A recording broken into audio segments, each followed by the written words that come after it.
Ah, on est sur la commune d'Avuzy où on va installer les futurs tiny house de l'association Toit pour tous. Et puis donc là on a 4 containers bureaux qui arrivent et qui vont faire office d'espace commun pour l'association.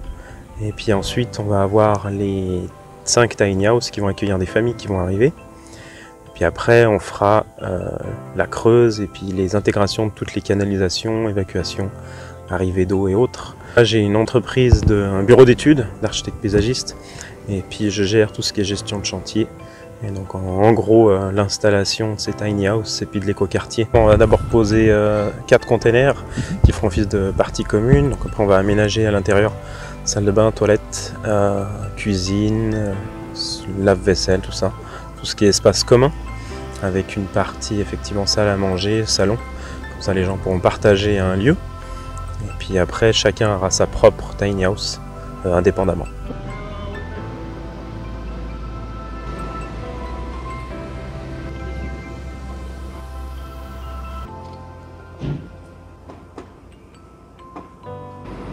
Non, on nous a proposé de les stocker. Oui. Puis vu que c'était pour une association, il n'y a pas de souci. Vous avez stocké ça combien de temps avant qu'on les dépose ici? Bien 2 mois, 2-3 mois même. Et puis c'est pas un problème quoi. Si on peut rendre service et puis c'est pour des gens sûrement qui en valent la peine. Je suis sensible parce que je me suis séparé avec un enfant et du jour au lendemain j'ai dû trouver un logement. Alors heureusement que j'avais un ami qui a pu me loger, mais c'est vrai que je me suis retrouvé une année à dormir en colocation du jour au lendemain, quoi. Donc ouais, j'en suis sensible, ça peut aider. C'est aussi un peu pour ça justement que je me suis proposé et que je me suis dit que ça pouvait être une bonne chose. Parce que c'est vrai qu'on prête pas forcément attention à ces problématiques quand on est bien dans notre confort. Mais quand ça nous arrive du jour au lendemain, on est bien content de pouvoir dormir quelque part et de pouvoir manger aussi.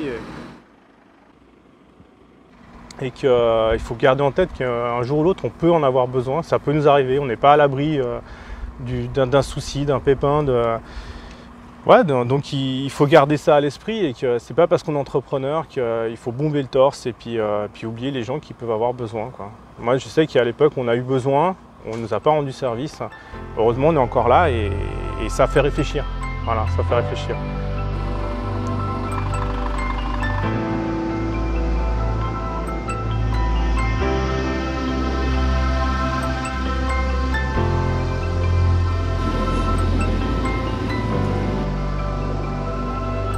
Mais c'est sûr qu'on entend de plus en plus de témoignages de gens qui vivent ce genre de cas-là et on n'en parle pas du tout assez. C'est vraiment quelque chose qui est presque tabou. On n'a pas envie de voir en fait la misère qui existe autour de nous. Et je trouve ça vraiment super que les gens puissent donner autant de leur temps et autant de moyens et de temps pour ces gens-là.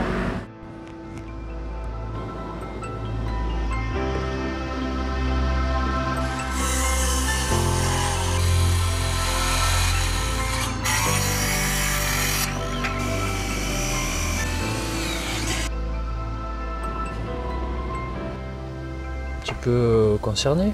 Puis c'est vrai que faire une bonne action, c'est toujours plaisant de savoir que des gens vont pouvoir être à l'abri avec cet hiver qui arrive. Oui. Toujours bien de faire une bonne action. Bien sûr.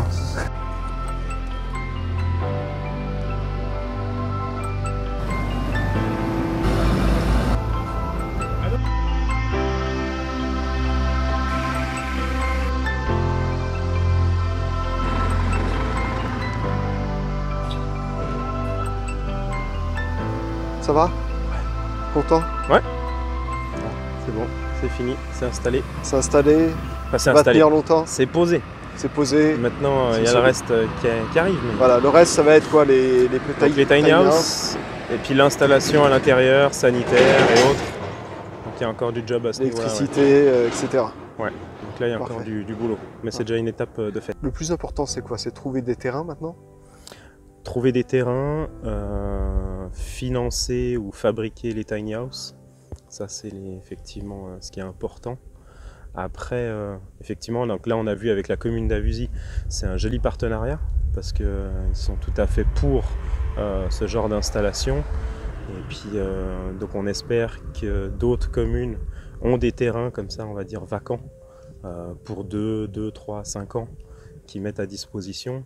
que ce soit des communes, après peut-être des privés qui auraient des grands terrains, plutôt que des maisons. Ça aussi, des maisons, avant d'être démolies pour construire d'autres lotissements, les maisons, au lieu d'être squattées ou d'être murées, peuvent servir à des familles, à des gens. Et les donc, terrains qui accompagnent ces maisons, je suppose. Alors, si on a les maisons déjà prêtes, c'est tout encore ça de travail en moins. Donc, on n'a plus qu'à aller y loger, occuper l'espace pendant plusieurs mois ou plusieurs années. Après, tout est fait avec des contrats, donc généralement pour le propriétaire ou pour la commune, il n'y a pas de souci à ce niveau-là. C'est même un avantage. C'est même un avantage. C'est qu'il n'a pas de problème pour que son terrain ou sa maison soit squattée et autres. C'est un vrai partenariat. Et je pense que c'est gagnant-gagnant pour tout le monde. Ouais. Donc c'est ça qu'on recherche. Donc appel à tout le monde. Si vous avez des choses comme ça, c'est bienvenu.